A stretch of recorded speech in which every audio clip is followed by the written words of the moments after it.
Pinuna sa Senado ang ilang sinisigil ng Meralco sa mga customer na hindi naman nila aktual na kinonsumo. Kabilang dyan ang lifeline rate sa ilalim ng subsidy sa electric bill na pinagkukunan ng pondo bilang pantulong sa pinakamahihirap na mga Pilipino.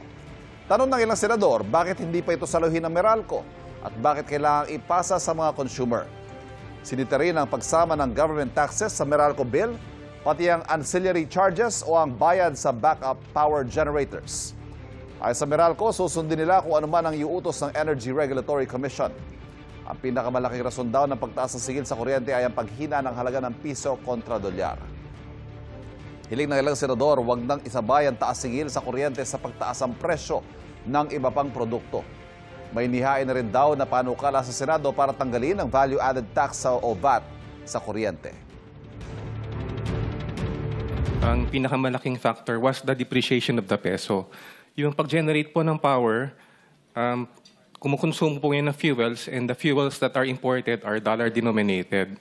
Actually po, kahit po yung indigenous fuel natin tulad ng malampaya, dollar-denominated po din yung bayad sa kanila. Ang aming panawagan sa ERC, huwag isabay yung pagtaas ng kuryente sa pagtaas ng petroleum, pagtaas ng bigas. Nakita ko, tumaas rin ang presyo ng bigas, pa konti-konti. So, triple whammy ang consumers natin. Yung umaalma talaga, ang pakiramdam, nangangailangan rin kami ng tulong.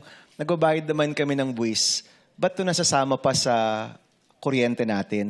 Maybe we can fund it in another way.